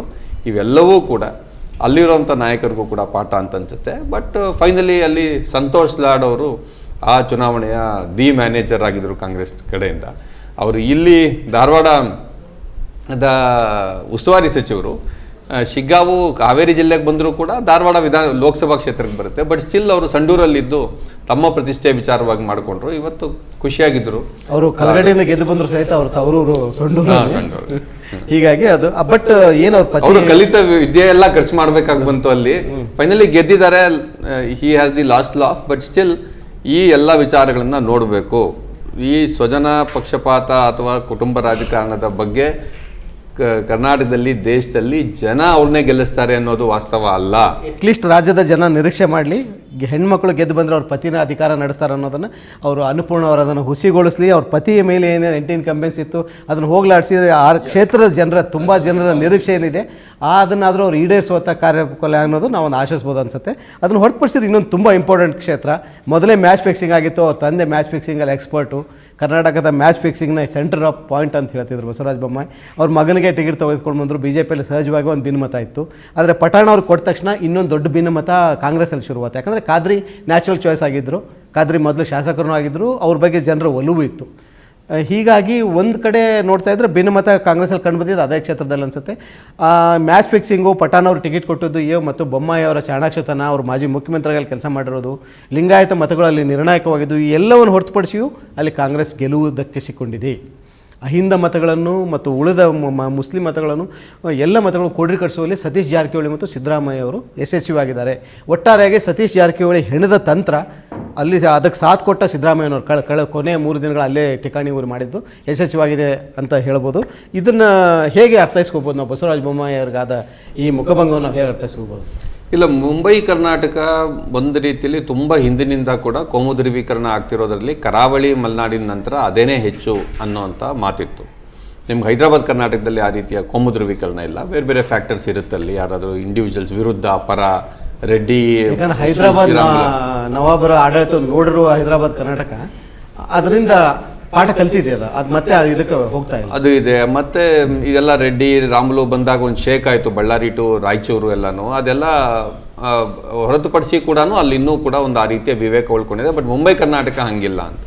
ಆದರೆ ಕಳೆದ ವಿಧಾನಸಭಾ ಚುನಾವಣೆಯಲ್ಲೂ ಮತ್ತು ನೀವು ಇನ್ನೂ ಒಂದು ನೋಡಿದ್ರೆ ಮುಂಬೈ ಕರ್ನಾಟಕದಲ್ಲಿ ಚಿಕ್ಕೋಡಿ ಬಿಟ್ಟರೆ ಇನ್ನು ಅಷ್ಟೂ ಲೋಕಸಭಾ ಕ್ಷೇತ್ರಗಳಲ್ಲಿ ಮೊನ್ನೆ ಲೋಕಸಭಾ ಚುನಾವಣೆಯಲ್ಲೂ ಕೂಡ BJPನೇ ಗೆದ್ದಿದೆ. ಹೀಗೆಲ್ಲ ಇದ್ದೂ ಕೂಡ ಈ ಚುನಾವಣೆಯಲ್ಲಿ ಕೋಮು ಧ್ರುವೀಕರಣ ತುಂಬ ಸ್ಟ್ರಾಂಗ್ ಆಗಿ ನಡೀತಾ ಇದ್ದ ಸಂದರ್ಭದಲ್ಲೂ ಅಲ್ಲಿನ ಮತದಾರರು ಆ ಕ್ಷೇತ್ರದ ಜನ ತಮ್ಮ ಬಗ್ಗೆ ಏನು ಕೊಚ್ಚಿಕೊಂಡು ಹೇಳ್ತಾರೆ, ಇದು ಸೂಫಿ ಶರಣರ ನಾಡು, ಇದು ಸೂಫಿ ಶರಣರ ನಾಡು ಅಂತ, ಆ ಒಂದು ಮರ್ಯಾದೆ ಅದನ್ನು ಉಳಿಸಿದೆ ಅಂತ ನನಗನ್ಸುತ್ತೆ. ಯಾಕಂದರೆ ಭಾಳ ಮುಖ್ಯವಾಗಿ ಅದರಲ್ಲಿ ಉಳಿದೆಲ್ಲ ವಿಚಾರದ ಆಚೆಗೆ ಒಂದು ಮುಸ್ಲಿಂ ಪ್ರಾತಿನಿಧ್ಯದ ವಿಚಾರ ಇದೆ. ಕರ್ನಾಟಕದಲ್ಲಿ ನೀವು ಜನಸಂಖ್ಯಾವಾರು ನೋಡಬೇಕು ಅಂತಂದರೆ 32ರಿಂದ 33 ಜನ ಮುಸ್ಲಿಂ MLAಗಳಿರಬೇಕು. ಅದು 18ಕ್ಕೆ ತನಕ ಇತ್ತು ಒಂದು ಟೈಮ್ನಲ್ಲಿ. ಈಗ ಅದು ಬಹುಶಃ 9ರಿಂದ 11 ಆಸುಪಾಸಿನಲ್ಲಿ ಒಂದೊಂದು ಎಲೆಕ್ಷನಲ್ಲಿ ಹಾಗೆ ಹಿಂಗೆ ನಡೀತಾ ಇದೆ. ಮತ್ತು ಮುಸ್ಲಿಂ ಸಮುದಾಯಕ್ಕೆ ಟಿಕೆಟ್ ಕೊಡ್ಬೋದಾಗಿರುವಂಥ ಏಕೈಕ ಪಕ್ಷ ಕಾಂಗ್ರೆಸ್ಸು. ಅಫ್ಕೋರ್ಸ್ JDS ಕೊಡ್ಬೋದು, ಬಟ್ JDS ಕೊಡೋದು 16 ಕ್ಷೇತ್ರಗಳಲ್ಲಿ ಕೊಟ್ಟು ನಾವು ಜಾಸ್ತಿ ಕೊಟ್ಟಿದ್ದೀವಿ ಅಂತ ಹೇಳ್ತಾರೆ. ಸೊ ಕಾಂಗ್ರೆಸ್ನಲ್ಲೂ ಕೂಡ ಮುಸ್ಲಿಂ ಕ್ಯಾಂಡಿಡೇಟಿಗೆ ಟಿಕೆಟ್ ಕೊಡಬಾರ್ದು, ಅಲ್ಲಿ ಪಂಚಮಸಾಲಿ ಲಿಂಗಾಯತರಿಗೆ ಟಿಕೆಟ್ ಕೊಟ್ಟರೆ ಮಾತ್ರ ಗೆಲ್ಲೋದಕ್ಕೆ ಸಾಧ್ಯ ಮುಸ್ಲಿಮ್ರು ಇರೋದು ನಿಮಗೆ ಎಲೆಕ್ಷನಲ್ಲಿ ವೋಟ್ ಹಾಕೋಕ್ಕೆ ಮಾತ್ರ ಅಂತ. ಮಹಾರಾಷ್ಟ್ರದಲ್ಲೂ ಕೂಡ ಇದೇ ಆಗಿದೆ. ಅಂಥ ಸಂದರ್ಭದಲ್ಲಿ ಕಾಂಗ್ರೆಸ್ಸಿನ ಒಳಗಡೆ ಮುಸ್ಲಿಂ ಕಮ್ಯುನಿಟಿ ಒಳಗಡೆನೇ ಇನ್ನೊಬ್ಬರು ಭಾಳ ಸ್ಟ್ರಾಂಗ್ ಭಿನ್ನಮತಿ ಇದ್ದಾಗಲೂ ಕೂಡ ಅವೆಲ್ಲವನ್ನೂ ಸರಿ ಮಾಡಿಕೊಂಡು ಮುಸ್ಲಿಂ ಕಮ್ಯುನಿಟಿ ಲೀಡರ್ಸು ಮತ್ತು ಕಾಂಗ್ರೆಸ್ ಪಕ್ಷ, ನೀವು ಆಗಲೇ ಸೂಕ್ತವಾಗಿ ಹೇಳಿದ ರೀತಿಯಲ್ಲಿ ಅದರಲ್ಲಿ ಸತೀಶ್ ಜಾರಕಿಹೊಳಿ ಅವರು ಮತ್ತು ಸಿದ್ದರಾಮಯ್ಯನವ್ರದ್ದು ಕೂಡ ನೇರವಾದಂಥ ಪಾತ್ರ ಇತ್ತು. ಇವರೆಲ್ಲರೂ ಸೇರಿ ಅದರಲ್ಲಿ ಬಹುಶಃ ಮುಖ್ಯಮಂತ್ರಿಗಳ ಪೊಲಿಟಿಕಲ್ ಸೆಕ್ರೆಟರಿ ನಜೀರ್ ಅಹಮದ್ ಅವರು ಮತ್ತು ಜಮೀರ್ ಅಹಮದ್ ಅವರು ಇವರುಗಳೆಲ್ಲರೂ ಕೂಡ ಸೇರಿ ಏನು ಕೆಲಸ ಮಾಡಿದ್ದಾರೆ, ಇದು ಒಳ್ಳೇದು ಮಾಡಿದೆ. ಬಟ್ ಕ್ರೆಡಿಟ್ ನಾವು ಶಿಗ್ಗಾಂವ್ ಮತ್ತು ಸವಣೂರಿನ ಜನತೆಗೆ ಕೊಡಬೇಕು. ಯಾಕಂದರೆ ಕಮ್ಯುನಲ್ ಪೋಲರೈಸೇಷನ್ ಅನುಯಾಯಿಗಳಿಗೆ ಕೊಡಬೇಕು. ಶರೀಫ್ ಮತ್ತು ಗೋವಿಂದ ಭಟ್ಟರ ಅನುಯಾಯಿಗಳಿಗೆ ಅಲ್ಲಿ ಹುಡುಗೂರು ದರ್ಗಾ ಇದೆ, ಅಲ್ಲಿನ ಅನುಯಾಯಿಗಳು ಎಲ್ಲ ಜಾತಿ ಧರ್ಮಗಳನ್ನ ಮೀರಿ ಒಂದು ದರ್ಗಾಕ್ಕೆ ನಡ್ಕೊಳ್ತಾರೆ ಜನ. ನೀವು ಖಾದ್ರಿಯವ್ರ ಬಗ್ಗೆ ಹೇಳಿದ್ರಿ, ನಾವು ಅವ್ರು ನಮ್ಮನ್ನು ಗೊತ್ತಿಲ್ಲ ನಾವು ಯಾರು ಅಂತ, ನಾವು ಇನ್ನೊಂದು ಕಡೆ ಕೂತಿದ್ವಿ ಒಂದು ಹೋಟೆಲಲ್ಲಿ, ಏನು ಅವ್ರು ಇನ್ನೊಂದು 4-5 ಟೇಬಲ್ ಆ ಕಡೆ ಕೂತಿದ್ರು. ಅವರಿಗೆ ಹಿಂದೂ ಸಮುದಾಯಕ್ಕೆ ಸೇರಿದಂಥ ಯುವಕರು, ಒಂದು ಕಪಲ್, ಗಂಡ ಮತ್ತು ಹೆಂಡತಿ, ಅವರು ಹಿಂದೂಗಳು, ಆಕೆ ಬಟ್ಟೆ ಇರಲಿಲ್ಲ ಗೊತ್ತು, ಇಬ್ಬರು ಹೋಗಿ ಸಾಮಾನ್ಯ ಸ್ವಾಮಿಯರಿಗೆ ಹೀಗೆ ಹೋಗಿ ಬುದ್ಧಿ ಹೀಗೆ ಕಾಲಿಗೆ ಬೀಳ್ತಾರೆ, ಹಾಗೆ ಅವ್ರ ಕಾಲಿಗೆ ನಮಸ್ಕಾರ ಮಾಡಿದ್ರು. ಇವರು ಗುರುಗಳು ಆಶೀರ್ವಾದ ಮಾಡೋ ರೀತಿಯಲ್ಲಿ ಆಶೀರ್ವಾದ ಮಾಡಿದ್ರು. ಆಮೇಲೆ ನಾವು ವಿಡಿಯೋಗಳನ್ನೆಲ್ಲ ನೋಡಿದ್ವಿ, ಆ ದರ್ಗಾದ ಸುತ್ತ ಇರುವಂಥ ವಿಡಿಯೋಗಳು. ಅದು ಒಂದು ಆ ರೀತಿಯಾದಂಥ ಕ್ಷೇತ್ರ. ಶಿಗ್ಗಾಂವ್ನಲ್ಲಿ ನಾವು ಪ್ರಧಾನವಾದ ಸಂಗತಿಯಾಗಿ ಅದನ್ನು ನೋಡಬೇಕು ಅಂತ ನನಗನ್ಸುತ್ತೆ. ಮುಖ್ಯವಾಗಿ ಚುನಾವಣೆ ನಡೆ ಏನಾಗ್ಬೋದು? ಈಗಾಗಲೇ 3 ಸ್ಥಾನಗಳ ಗೆಲುವು ದಾಖಲಿಸಿದ್ದಾರೆ ಬಸವರಾಜರೇ ಕಾಂಗ್ರೆಸ್ಸು. ಮುಂದಿನ ನಡೆ ಸರ್ಕಾರದ ಏನಿದ್ರೆ ರಾಜ್ಯದ ಹಿತದೃಷ್ಟಿಯಿಂದ ಒಳ್ಳೆಯದಂತ ಅನಿಸುತ್ತೆ. ನಾವು ಕಡೆಯ 1.5 ವರ್ಷದಲ್ಲಿ ನೋಡಿದ ಹಾಗೆ ಕಾಂಗ್ರೆಸ್ಸು ಗ್ಯಾರಂಟಿ ಸ್ಕೀಮ್ಗಳನ್ನ ಏನು ಅನೌನ್ಸ್ ಮಾಡಿ ಇಂಪ್ಲಿಮೆಂಟ್ ಮಾಡ್ತು, ಆ ಇಂಪ್ಲಿಮೆಂಟ್ ಮಾಡಿದ್ದು ರಾಜ್ಯದ ಅಭಿವೃದ್ಧಿ ಕೂಡ ಅದು ಒಳ್ಳೆಯದಾಗಿ ಆಗ್ತದೆ. ಆದರೆ ಅದನ್ನು ಜನರಿಗೆ ತಲುಪಿಸೋದ್ರಲ್ಲಿ ಕಾಂಗ್ರೆಸ್ ಸೋತಿದೆ. ಕಾಂಗ್ರೆಸ್ ಇವತ್ತಿಗೂ ಕೂಡ ಕಾಂಗ್ರೆಸ್ಸಿನ ಅನೇಕ ಶಾಸಕರು, ಮಿನಿಸ್ಟ್ರುಗಳು ಕೂಡ ಗ್ಯಾರಂಟಿಗಳಿಂದ ಅಭಿವೃದ್ಧಿ ದುಡ್ಡಿಲ್ಲ ಅನ್ನೋ ಭಾವನೆನೇ ಹೊಂದಿರೋದು ಕಾಣಿಸ್ತಾ ಇದೆ. ಅದನ್ನು ತಿದ್ದುಕೋಬೇಕು. ಮತ್ತು ಈ ಯಾವುದು ಮುಡಾ ವಿಷಯ ಆಗಿರಬಹುದು ಅಥವಾ ವಕ್ಫ್ ವಿಷಯ ಆಗಿರ್ಬೋದು, ಈಗ BPL ಕಾರ್ಡ್ ವಿಷಯ ಬರ್ತಾ ಇದೆ, ಈ ರೀತಿ ಇಲ್ಲದಂಥ ವಿಷಯಗಳನ್ನ ಎತ್ಕೊಂಡು ಅದರಲ್ಲೂ ಅದನ್ನು ಕಮ್ಯುನಲೈಸ್ ಮಾಡೋಕ್ಕೆ, ಅದರಲ್ಲೂ BPL ಕಾರ್ಡ್ ವಿಷಯದಲ್ಲಿ ಮೊನ್ನೆ ಯತ್ನಾಳ್ ಅಂತವ್ರು ಏನು ಹೇಳಿದ್ದಾರೆ ಅಂದರೆ ಹಿಂದೂಗಳ BPL ಕಾರ್ಡ್ನೆಲ್ಲ ಕಿತ್ಕೊಳ್ತಾ ಇದ್ದಾರೆ ಅನ್ನೋ ಥರದ್ದು. ಪ್ರತಿಯೊಂದನ್ನು ಕಮ್ಯುನಲೈಸ್ ಮಾಡಲಿಕ್ಕೆ ಏನು BJP ಅವರು ಹೊರಟಿದ್ದಾರೆ, ಮಾಡ್ತಾ ಇದ್ದಾರೆ. ಇಲ್ಲಿ ತನಕ ಆಗಿರೋ ಇದರಲ್ಲಿ ಏನಂದರೆ ಕಾಂಗ್ರೆಸ್ಸು ಅದನ್ನು ಹ್ಯಾಂಡಲ್ ಮಾಡೋದ್ರಲ್ಲಿ ಸೋತಿದೆ. ಅದರಲ್ಲಿ ಯಾವುದೇ ಎಲಿಮೆಂಟ್ ಇಲ್ಲದೆ ಹೋದರೂ ಕೂಡ, ಅದರಲ್ಲಿ ಅವ್ರು ಹೇಳೋದ್ರಲ್ಲಿ ಅಂಥ ಏನು ಯಾವುದೇ ಸಾಕ್ಷಿ ಸರಿಯಾಗಿಲ್ಲದೆ ಹೋದ್ರೂ ಇದ್ದರೂ ಕೂಡ ಇವರು ಅದನ್ನು ಹ್ಯಾಂಡಲ್ ಮಾಡೋದ್ರಲ್ಲಿ ಸೋತಿದ್ದಾರೆ. ರಾಜಕಾರಣದಲ್ಲಿ ಅದನ್ನು ಹ್ಯಾಂಡಲ್ ಮಾಡ್ತಕ್ಕಂಥದ್ದು ಸರಿಯಾದ ಮಾಡ್ತಕ್ಕಂಥದ್ದು ಅತ್ಯಂತ ಮುಖ್ಯ. ಒಂದು. ಎರಡನೇ ಪಾಯಿಂಟು, ಇನ್ನು ಮುಂದಕ್ಕೆ ಕಾಂಗ್ರೆಸ್ಸು ಈಗೇನಾಗ್ತದೆ, ಕಾಂಗ್ರೆಸ್ ಮುಂದೆ ದೊಡ್ಡ ಚಾಲೆಂಜ್ ಇದೆ. ಈಗ ನಾವೇ ನೋಡಿದ್ದೀವಿ, ಇದು ಒಟ್ಟು ಇಲ್ಲಿಯ ಕಡೆಯ 3-4 ತಿಂಗಳುಗಳಲ್ಲಿ ಆದಂಥ ಬೆಳವಣಿಗೆಗಳನ್ನ ನೋಡಿದ್ರೆ, ದೆಹಲಿಯಲ್ಲಿ ಕೂತಿರ್ತಕ್ಕಂಥ BJP ಸರ್ಕಾರ ಏನಿದೆ, ಮೋದಿ, ಅಮಿತ್ ಶಾ ಇದೆಲ್ಲ ಏನಿದೆ, ಅವರು ಕಾಂಗ್ರೆಸ್ ಸರ್ಕಾರವನ್ನು ಬೀಳಿಸ್ಬೇಕು ಅನ್ನೋ ಒಟ್ಟು ಪ್ಲ್ಯಾನ್ ಜೊತೆ ನಡೀತಾರಂಗೆ ಕಾಣಿಸ್ತಾರೆ. ಬೀಳ್ಸೋಕ್ಕಾಗಿಲ್ಲ ಅಂದರೆ ನಿರಂತರವಾಗಿ ಒಂದು ಡಿಸ್ಟರ್ಬೆನ್ಸ್ನಲ್ಲೇ ಇಟ್ಟಿರಬೇಕು ಅಂತ. ಆಗ ಜನಕ್ಕೆ ಏನಾಗುತ್ತೆ ಅಂತಂದರೆ, ಎಲೆಕ್ಷನ್ ಯಾವಾಗ ಬರುತ್ತೋ ಆವಾಗ ಈ ಸಿಕ್ಕಾಪಟ್ಟೆ ಬೇಜಾರಾಗಿರುತ್ತೆ. ಬರೀ ಇದೇ ಆಗಿ ಹೀನ ಯಾವಾಗ ಸೋಲಿಸಬೇಕು ಇದನ್ನು ಮಾಡ್ತಾ ಇರೋವಂಥ ಒಂದು ಇದರಲ್ಲಿ ಕಡೆಯ 3-4 ತಿಂಗಳಲ್ಲಿ ಕಾಂಗ್ರೆಸ್ ಅದನ್ನು ಭಾಳ ಕೆಟ್ಟದಾಗಿ ಹ್ಯಾಂಡಲ್ ಮಾಡಿದೆ. ಇನ್ನು ಮತ್ತೆ ಬಹುಶಃ ಈ 3 ಕ್ಷೇತ್ರಗಳಲ್ಲಿ ಸೋತಿರೋದ್ರಿಂದ BJP ಇನ್ನೊಂದು 2 ತಿಂಗಳು ಸುಮ್ಮನೆ ಇರ್ಬೋದು. ಆಮೇಲೆ ಪುನಃ ಇನ್ನೂ ಸಿಕ್ಕಾಪಟ್ಟೆ ಜೋರಾಗಿ ಇದನ್ನೆಲ್ಲ ಶುರು ಮಾಡ್ತಾರೆ, ವಕ್ಫ್ ಅಂತ ಹಿಡ್ಕೊಂಡು ಮತ್ತೊಂದು ಮಗದೊಂದು ಅಂತ. ಕಾಂಗ್ರೆಸ್ಸು ಅದನ್ನು ಸರಿಯಾದ ರೀತಿಯಲ್ಲಿ ಹ್ಯಾಂಡಲ್ ಮಾಡಬೇಕು. ಯಾಕೆ ಅಂತಂದರೆ ಅದರಲ್ಲಿ ವಕ್ಫ್ ಅಂತ ವಿಷಯ ಆಗಿರ್ಬೋದು, BPL ಕಾರ್ಡ್ ಅಂತ ವಿಷಯ ಆಗಿರ್ಬೋದು, ಅತ್ಯಂತ ಸ್ಪಷ್ಟವಾಗಿ BJP ಅದನ್ನು ಇಲ್ಲಿವರೆಗೂ ತುಂಬ ಮತ್ತು ಇನ್ನೊಂದು ಇದರಲ್ಲಿ ಹೇಳಬೇಕಾಗಿರ್ತಕ್ಕಂಥದ್ದು, ಕಾಂಗ್ರೆಸ್ ಒಳಗಡೆ ಕೇಳಿಸ್ತಾ ಇರೋದೇನು ಅಂತಂದರೆ, ಕಾರ್ಯಕರ್ತರಲ್ಲಿ ದೊಡ್ಡ ಅಸಮಾಧಾನ ಇದ್ದಂಗಿದೆ. ಕಾರ್ಯಕರ್ತರನ್ನ ಗಮನಕ್ಕೆ ತಗೊಳ್ತಾ ಇಲ್ಲ ಅಂತ, ಅದನ್ನು ಮಾಡಬೇಕಾಗ್ತದೆ ಕಾಂಗ್ರೆಸ್ಸು. ಇಷ್ಟು ಮೇಲ್ನೋಟಕ್ಕೆ ಕಾಣುವಂಥ ಒಂದು. ಬಟ್ ಇನ್ನೊಂದು ಮುಖ್ಯವಾಗಿ ನಾವೆಲ್ಲ ಗಮನಿಸಬೇಕಾಗಿರೋದು ಏನಂತ ಅನ್ನಿಸ್ತದೆ ಅಂತಂದರೆ, ಈ 3 ಚುನಾವಣೆ ಫಲಿತಾಂಶಗಳು BJP 2023 ತನಕ 19ರಿಂದ 23 ತನಕ ಅಧಿಕಾರದಲ್ಲಿದ್ದಂಥ ಒಂದು ಸನ್ನಿವೇಶ ನೋಡಿದ್ದೀವಿ ನಾವು. ಅವರು ಅಭಿವೃದ್ಧಿಯ ಅಟ್ಲೀಸ್ಟ್ ಅಧಿಕಾರದಲ್ಲಿದ್ದಾಗ ಅಭಿವೃದ್ಧಿಯ ವಿಷಯಗಳನ್ನ ಮಾತಾಡೋ ಬದಲು ಆಗಲೂ ಹಿಜಾಬ್, ಹಲಾಲ್ ಕಟ್ಟು ಈ ಥರದ್ದನ್ನು ಇಟ್ಕೊಂಡು ಜನರನ್ನ ಕಮ್ಯುನಲೈಸ್ ಮಾಡಿ ಭಾವನಾತ್ಮಕವಾಗಿ ಇದು ಮಾಡಿದ್ರು. ಮೋದಿಯವರು ಚುನಾವಣಾ ಪ್ರಚಾರದಲ್ಲಿ ಮುಂದೆ ನಿಂತ್ಕೊಂಡು ಲೀಡ್ ಮಾಡಿದ್ರು ಅದನ್ನು. ಈಗ ಕಾಂಗ್ರೆಸ್ ಅಧಿಕಾರದಲ್ಲಿರುವಾಗ ಈಗಲೂ ಕೂಡ ಅಭಿವೃದ್ಧಿಯ ಪ್ರಶ್ನೆಗಳನ್ನ ಎತ್ಕೊಂಡು ವಿರೋಧ ಪಕ್ಷವಾಗಿ ಕೆಲಸ ಮಾಡೋದ್ರ ಬದಲು BJP ಈಗಲೂ ಸಮಾಜವನ್ನು ಕಮ್ಯುನಲೈಸ್ ಮಾಡೋಕ್ಕೇ ತುಂಬ ಟ್ರೈ ಮಾಡ್ತಾ ಇದೆ. ಈ ಮೊನ್ನೆ ಆದಂಥ ವಕ್ಫ್ ವಿಷಯ ಮತ್ತೊಂದಾಗಿರ್ಬೋದು, ಇಷ್ಟೆಲ್ಲ ಇದ್ದರೂ ಕೂಡ ಜನ ಕಾಂಗ್ರೆಸ್ಸನ್ನು ಗೆಲ್ಲಿಸಿದ್ದಾರೆ. ಅಂದರೆ ಜನರಲ್ಲಿ ಆ ವಿವೇಕ ಇದೆ. ಆ ಜನರಲ್ಲಿ ಇರ್ತಕ್ಕಂಥ ವಿವೇಕವನ್ನು ಸದಾ ಇನ್ನಷ್ಟು ಎಚ್ಚರದಲ್ಲಿಡುವಂಥ, ತಾನು ಜನರಿಗೆ ಸರಿಯಾಗಿ ವಿಷಯವನ್ನು ತಲುಪಿಸುವಂಥ ಕೆಲಸ ಕಾಂಗ್ರೆಸ್ ಮಾಡಿದ್ರು ಇಲ್ಲಿ ತನಕ ಸೋತಿದೆ. ಇನ್ನು ಮುಂದಕ್ಕಾದರೂ ಮಾಡಬೇಕು ಅನ್ನೋ ಸಂದೇಶವನ್ನು ಜನ ಕೊಟ್ಟಿದ್ದಾರೆ. ಅಷ್ಟೇ ಅಲ್ಲದೆ ಪ್ರಣಾಳಿಕೆಯಲ್ಲಿ ಏನು ಕಾಂಗ್ರೆಸ್ ಹೇಳಿತ್ತು ಅದನ್ನು 1 by 1 ತುಂಬ ನೀಟಾಗಿ ಇಂಪ್ಲಿಮೆಂಟ್ ಮಾಡ್ಕೊಂಡು ಹೋಗಬೇಕು. ಅದು ಇಂಪ್ಲಿಮೆಂಟ್ ಮಾಡಿರೋದನ್ನು ಜನರಿಗೆ ಅರ್ಥ ಆಗೋ ಥರ ಮಾಡಬೇಕು. ಈ ಗ್ಯಾರಂಟಿ ವಿಷಯಗಳು ಒಳ್ಳೆ ನಿಜಕ್ಕೂ ರಾಜ್ಯದ ಆರ್ಥಿಕ ಇದಕ್ಕೂ ಒಳ್ಳೇದು ಮಾಡುತ್ತೆ. ಆದರೆ ಕಾಂಗ್ರೆಸ್ಸೇ ಜನಕ್ಕೆ ಅರ್ಥ ಮಾಡಿಸೋದ್ರಲ್ಲಿ ಅದನ್ನು ಸೋಲ್ತಾ ಇದೆ. ಇನ್ನು ಮುಂದಕ್ಕೆ ಅದನ್ನಾದರೂ ಅದನ್ನು ಸರಿ ಮಾಡಬೇಕು ಅಂತ ಅನಿಸ್ತದೆ. ತುಂಬ ಇಂಪಾರ್ಟೆಂಟ್ ವಿಷಯ ಹೇಳಿದರೆ ಬಸವರಾಜ್. ಬಟ್ ವಾಸು ಇಲ್ಲಿ ಒಂದು ಮುಖ್ಯ ಅನಿಸುತ್ತೆ, ಇಲ್ಲಿವರೆಗೂ ತುಂಬ ತಾಳ್ಮೆಯಿಂದ, ಚಾಣಾಕ್ಷತನದಿಂದ, ಮುತ್ಸದಿಯಿಂದ ಉತ್ತರ ಕೊಡ್ತಾ ಇದ್ದ ಸಿದ್ದರಾಮಯ್ಯನವರು ಇತ್ತೀಚಿನ ದಿನಗಳಲ್ಲಿ ನೀ ಜರ್ಕ್ ರಿಯಾಕ್ಷನ್ ಕೊಡ್ತಾ ಇದ್ರಂತೇನೋ ಅನ್ನೋ ರೀತಿಯಲ್ಲಿ ಕಂಡು ಬರ್ತಾ ಇದೆ. ಅದು ವಕ್ಫ್ ರೀತಿ ಇದು ಇರ್ಬೋದು, ಅಥವಾ ಮೊನ್ನೆ BPL ಕಾರ್ಡ್ಗಳ ವಿಚಾರದಲ್ಲಿರ್ಬೋದು. ಅದು ನ್ಯಾಚುರಲಾಗಿ ಆಗಬೇಕಾಗಿದ್ದು, ಯಾರು ಅದಕ್ಕೆ ಅರ್ಹರಿದ್ದಾರೆ ಅವ್ರಿಗೆ ಕಾರ್ಡ್ ಸಿಗ್ತಾ ಹಾಗೆ ನೋಡ್ಕೊಳ್ಳೋ ಜವಾಬ್ದಾರಿ ನಮ್ದಂತ ಹೇಳಬೇಕಾಗಿದೆ ಮುಖ್ಯಮಂತ್ರಿಗಳು. ಅದನ್ನು ಒಂದೇ ಸಲಕ್ಕೆ ಸ್ಟಾಪ್ ಮಾಡ್ತಾ ಇದ್ದಾರೆ. ಅಂದರೆ ನೀಜರ್ ರಿಯಾಕ್ಷನ್ ಅವರಿಂದ ತುಂಬಗಳು ಬರ್ತಾ ಇದ್ದಾವೆ. ಈ ಚುನಾವಣೆ ಫಲಿತಾಂಶ ಆ ರೀತಿ ಯಾವ ರೀತಿ ನೆಗೆಟಿವ್ ಆಗ್ಬೋದು, ಏನೇನು ಚಾನ್ಸಸ್ ಇದೆ? ಯಾಕಂದರೆ ಈಗಾಗಲೇ ಅಧಿಕಾರ ಇದ್ದಾಗ ಒಂದು ರೀತಿ, ಅಧಿಕಾರ ಇಲ್ದಾಗ ಒಂದು ರೀತಿ ರಾಜಕಾರಣ ಇರ್ತಾರೆ. ಸಿವಿಲ್ ಸೊಸೈಟಿಗಳೇನು ಇವರು ಅಧಿಕಾರಕ್ಕೆ ಬರಲಿಕ್ಕೆ ಹೆಚ್ಚಿನ ಕಾರಣಕರ್ತರಾಗಿದ್ದರು, ಅವರಿಗೂ ಫೀಲ್ ಆಗ್ತಾ ಇದೆ. ಅದಕ್ಕಾಗಿ ಒಂದು ಪ್ರೆಷರ್ ಬಿಲ್ಡಪ್ ಮಾಡಲಿಕ್ಕೆ, ಜನಪರ ಜನಸ್ನೇಹಿ ಆಡಳಿತ ಮಾಡಲಿಕ್ಕಾಗಿ, ನಾವು ಪ್ರೆಷರ್ ಬಿಲ್ಡಪ್ ಮಾಡಲಿಕ್ಕಾಗಿ ಈ ಸರ್ಕಾರದ ವಿರುದ್ಧನೂ ಪ್ರತಿಭಟನೆ ಮಾಡಬೇಕನ್ನೋ ಒಂದು ಹೋರಾಟದ ರೂಪುರೇಷೆಯನ್ನು ಸಿವಿಲ್ ಸೊಸೈಟಿಗಳು ರೂಪಿಸ್ಕೊಳ್ತಾ ಇದ್ದಾವೆ. ಇದು ಈ ಇನ್ನೂ 3 ಸ್ಥಾನ ಗೆದ್ದು ಇನ್ನೂ ಒಂದು ಸ್ವಲ್ಪ ಅಹಂ ಬಂದಿರೋದ್ರಿಂದ ಇದು ಯಾವ ರೀತಿಯ ನೆಗೆಟಿವ್ ಪರಿಣಾಮ ಬೀರ್ಬೋದು ಅನ್ಸುತ್ತೆ?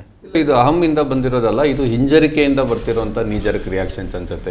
ಈ ಬಾರಿ ಟಿಪ್ಪು ಸುಲ್ತಾನ್ ಜಯಂತಿನೂ ಸರ್ಕಾರ ಮಾಡಲಿಲ್ಲ. ನಾವು ಇಲ್ಲ, ಈ ಸರಿ ಇಲ್ಲ, ಹೋದ ವರ್ಷನೂ ಮಾಡಲಿಲ್ಲ. ಇವರು ಇಷ್ಟು ಜಾತ್ಯತೀತರ ಅಂತ ಹೇಳ್ಕೊಂಡು ಟಿಪ್ಪುನ ಬಗ್ಗೆ ಇಷ್ಟು ಅವಾದ ಪ್ರೀತಿನ ಇಟ್ಕೊಂಡು ನಿಜವಾಗ್ಲೂ ಸ್ವತಂತ್ರ ಪ್ರೇಮಿ ಆದ ಟಿಪ್ಪು ಒಂದು ಇದನ್ನ ಮಾಡ್ಲಿಕ್ಕೆ ಇವ್ರಿಗೆ ಹಿಂಜರಿಕೆ ಆಗ್ತಾ ಇದೆ. ಅಂದ್ರೆ ಯಾವ ರೀತಿಯಾದ ಮೈನಾರಿಟಿ ರಕ್ಷಣೆ ಮಾಡ್ಲಿಕ್ಕೆ ಎಕ್ಸಾಕ್ಟ್ಲಿ ಇದೇ ವಿಚಾರ ಈಗ ಬಸವರಾಜ್ ಹೇಳಿದ್ರು. ಅಂದ್ರೆ ಟಿಪ್ಪು ಈ ರಾಜ್ಯದಲ್ಲಿ ಅಭಿವೃದ್ಧಿಯನ್ನ ಮಾಡಿದಂಥ ಒಂದು ಬಹಳ ಸ್ವಾತಂತ್ರ್ಯ ಪ್ರೇಮಿ ಮತ್ತು ಆ ರೀತಿಯ ಸ್ವಾತಂತ್ರ್ಯದ ಹರಿಕಾರ ಆತ ಅನ್ನೋದನ್ನ ನೀವು ಜನಸಾಮಾನ್ಯರಿಗೆ ಕನ್ವಿನ್ಸ್ ಮಾಡೋದಕ್ಕೆ ನಿಮ್ಮ ಪ್ರೋಗ್ರಾಮ್ ಇರಬೇಕು.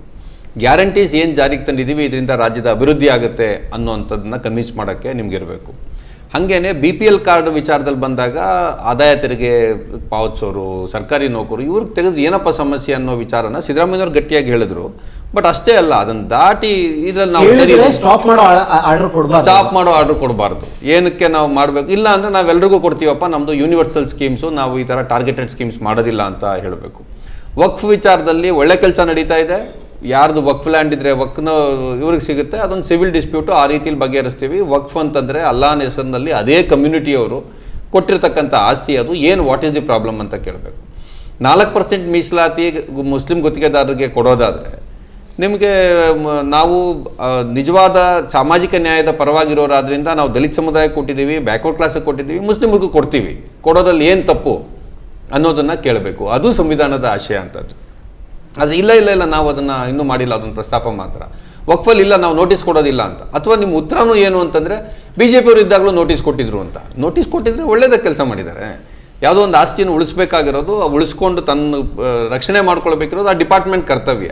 ಇಲ್ಲಿ ಒಂದು ರೀತಿಯಲ್ಲಿ ಅಂದರೆ ಇದಕ್ಕೆ ಒಂದು ಮೀಡಿಯಾದಲ್ಲಿ ಏನೋ ಒಂದು ಕ್ರಿಯೇಟ್ ಆಗುತ್ತೆ, ಅದಕ್ಕೆ ನೀಜರ್ಕ್ ರಿಯಾಕ್ಷನ್ಸ್ ಬರ್ತಾ ಇದೆ. ಅದನ್ನು ಸರಿಯಾದ ರೀತಿಯಲ್ಲಿ ಫೇಸ್ ಮಾಡೋಕ್ಕಾಗದೇ ಇರೋದಕ್ಕೆ ಇದನ್ನು ಒಂದು ಲಾಂಗ್ ಟರ್ಮ್ ಆಗಿರುವಂಥ ಪ್ಲ್ಯಾನ್ ಏನಿರಬೇಕು. ಈಗ ಭಾರತ್ ಜೋಡೋ ಯಾತ್ರೆ ಮಾಡ್ತಾ ರಾಹುಲ್ ಗಾಂಧಿ ಮಹಾರಾಷ್ಟ್ರ ಎಂಟ್ರಿ ಆದರು. ಆ ಹೊತ್ತಿನಲ್ಲಿ ಸಾವರ್ಕರ್ ವಿಚಾರನ ಅಲ್ಲಿ ಎಬ್ಬಿಸಲಾಯಿತು.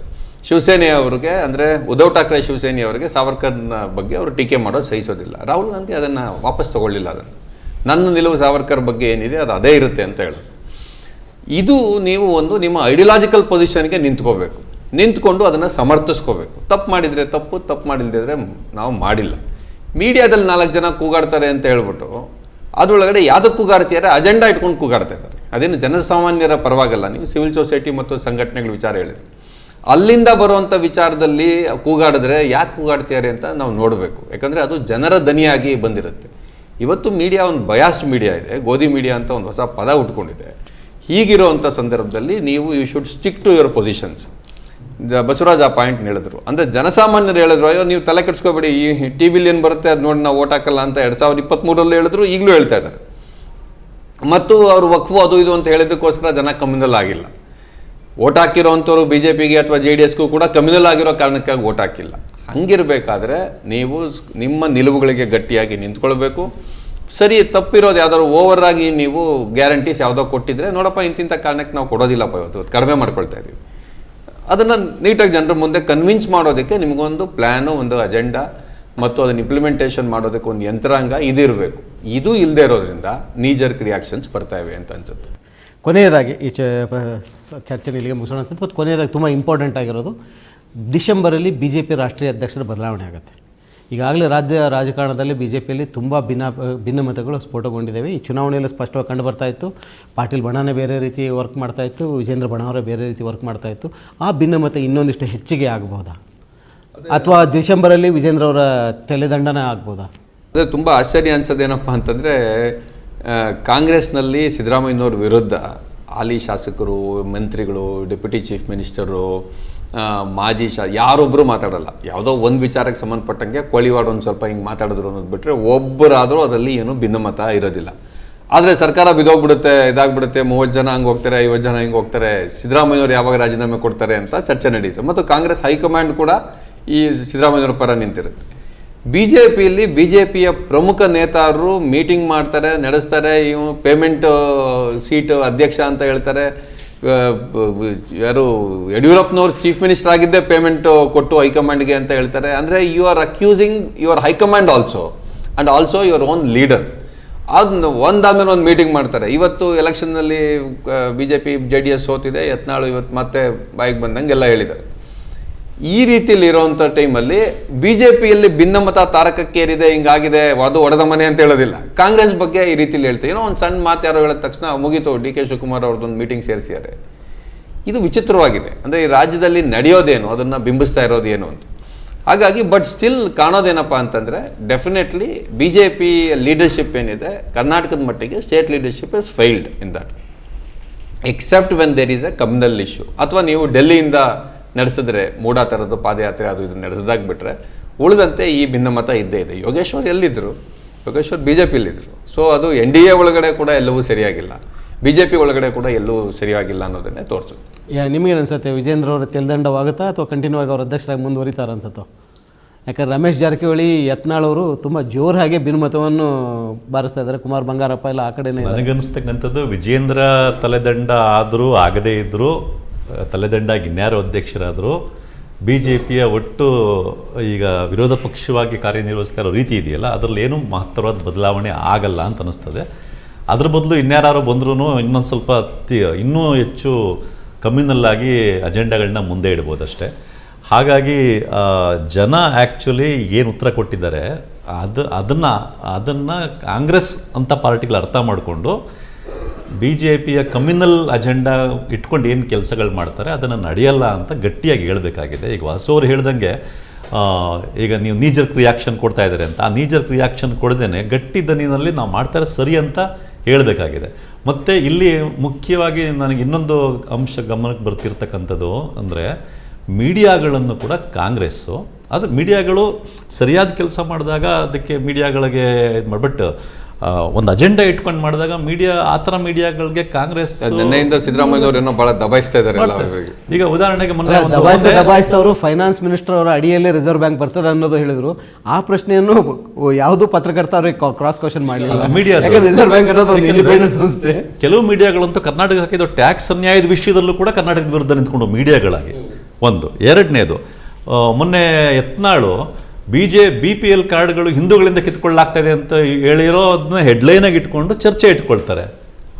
ಅದೇ ಮೀಡಿಯಾಗಳು ಇದೇ ಯತ್ನಾಳು ಕೋವಿಡ್ ಟೈಮ್ನಲ್ಲಿ BJPಯವರ ಇಷ್ಟೊಂದು 1000 ಕೋಟಿ ಹೊಡೆದಿದ್ದಾರೆ ಅಂತ ಹೇಳಿರೋ ವಿಷಯ ಇಟ್ಕೊಂಡು ಯಾಕೆ ಚರ್ಚೆ ಇಟ್ಕೊಳ್ಳಲ್ಲ? ಹಾಗೆ ಮತ್ತೆ ಚನ್ನಪಟ್ಟಣದಲ್ಲಿ ಜಮೀರ್ ಅಹಮದ್ ಮಾತಾಡಿದ್ದನ್ನು ಅಶೋಕ್ ತಿರುಚಿಬಿಟ್ಟು, ಅಂದರೆ ಮುಸ್ಲಿಮರೆಲ್ಲ ಸೇರಿಬಿಟ್ಟು ಒಕ್ಕಲಿಗರನ್ನೇ ಕೊಂಡ್ಕೊಳ್ತೀರಿ ಅಂತ ಮಾತಾಡಿದ್ದಾರೆ, ಹಿಂದೂಗಳನ್ನ ಕೊಂಡ್ಕೊಳ್ತೀನಿ ಅಂತ ತಿರುಚಿ ಮಾತಾಡಿದಾಗ ಅಶೋಕ್ ಮಾತಾಡಿ ಸರಿನಾ ಅಂತ ಚರ್ಚೆ ಇಟ್ಕೋಬೇಕೇ ಹೊರತು ಅದನ್ನ ಇನ್ನೂ ಎನ್ಹ್ಯಾನ್ಸ್ ಮಾಡೋ ಥರ, ಇನ್ನೂ ಹೆಚ್ಚು ಅದು ವೈರಲ್ ಆಗೋ ಥರ ಸಹಕರಿಸ್ತಾ ಇರುವ ಮೀಡಿಯಾಗಳು. ಈ ಮೀಡಿಯಾಗಳ ಜವಾಬ್ದಾರಿಯುತ ನಡೆ ಬಗ್ಗೆನೂ ಕಾಂಗ್ರೆಸ್ಸು ಯಾವುದೇ ಇದಿಟ್ಕೊಳ್ದೇನೆ ಅದನ್ನ ಬಗ್ಗೆನೂ ಕಾಂಗ್ರೆಸ್ ಬಿಗಿಯಾಗಿ ಮಾತಾಡಬೇಕಾಗಿದೆ. ಯಾಕೆಂತಂದರೆ ಏನಿವತ್ತು ಜನರಿಗೆ ತಪ್ಪು ಸಂದೇಶ ಹೋಗ್ತಾ ಇದೆ, ಅದು BPL ಕಾರ್ಡ್ ವಿಷಯ ಆಗಿರ್ಬೋದು, ವಕ್ಫ್ ವಿಷಯ ಆಗಿರ್ಬೋದು, ಈ ತಪ್ಪು ಸಂದೇಶ ಜನಕ್ಕೆ ಹೋಗ್ತಾ ಇರೋದಕ್ಕೆ ಮುಖ್ಯ ಕಾರಣನೇ ಕೆಲವು ಈ ರೀತಿಯ ಗೋಧಿ ಮೀಡಿಯಾಗಳು ನಮ್ಮ ಕರ್ನಾಟಕದಲ್ಲೂ ಇದೆಯಲ್ಲ, ಕೆಲವು ಚಾನೆಲ್ಗಳು ಅವುಗಳು ಮುಖ್ಯ ಪಾತ್ರ. ಕೆಲವು ಚಾನಲ್ಗಳು ಅಂತ ಹೇಳ್ತೀರಾ? ಬಹುತೇಕ ಚಾನಲ್ಗಳು ಅಂತ ಹೇಳ್ಬೋದು. ಹಂಗಾಗ್ಬಿಟ್ಟಿದೆ, ಅದು ನಮ್ಮ ದೊಡ್ಡ ದುರಂತ. ಸುನಿಲ್ ಅವರೇ, ಒಂದೇ ವಿಚಾರ, ನಾವು ಇದನ್ನು ಮಾತಾಡದೇ ಇದ್ರೆ ತಪ್ಪಾಗ್ಬೋದು ಅಂತ. ಶಿಗ್ಗಾಂವ್ನಲ್ಲಿ ಕರ್ನಾಟಕ ರಾಷ್ಟ್ರ ಸಮಿತಿಯ ಪಕ್ಷದ ಅಧ್ಯಕ್ಷರಾದಂಥ ರವಿಕೃಷ್ಣ ರೆಡ್ಡಿ ಅವರು ಸ್ಪರ್ಧೆ ಮಾಡಿದರು. 1876 ವೋಟ್ ಬಂದಿದೆ.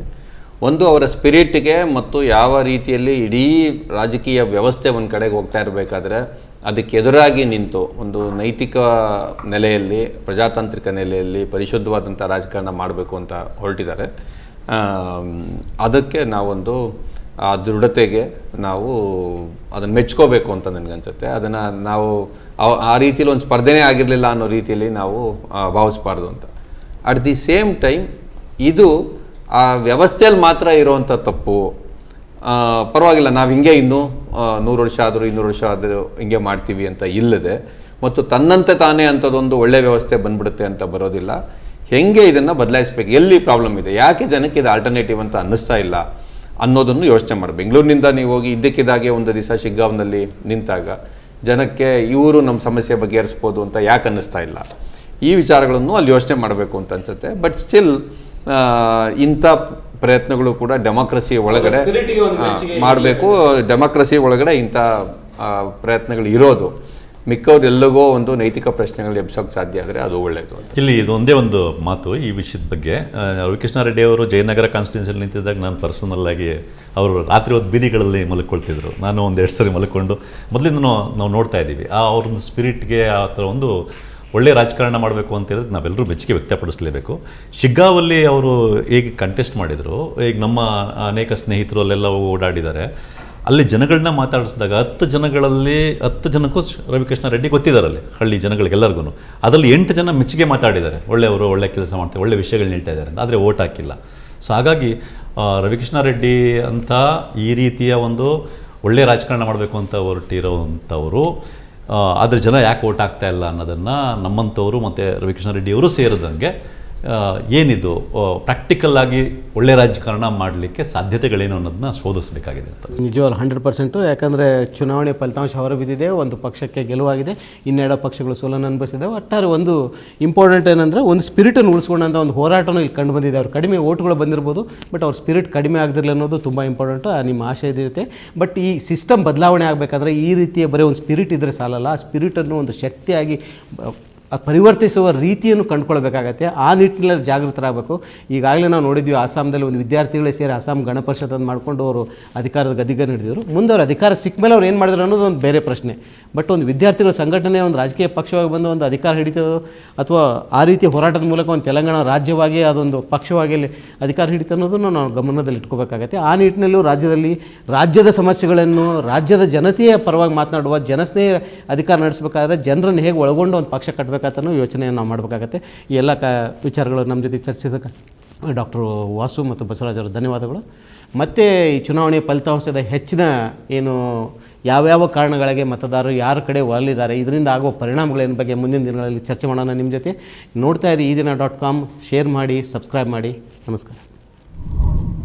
ಮತ್ತಷ್ಟು ವಿಶೇಷ ವಿಡಿಯೋಗಳನ್ನು ನೋಡಲು ಮತ್ತು ಹೊಸ ವಿಡಿಯೋಗಳ ಬಗ್ಗೆ ತಿಳಿಯಲು eDina.com ಯೂಟ್ಯೂಬ್ ಚಾನೆಲ್ ಸಬ್ಸ್ಕ್ರೈಬ್ ಮಾಡಿ ಮತ್ತು ಬೆಲ್ ಐಕಾನ್ ಕ್ಲಿಕ್ ಮಾಡಿ.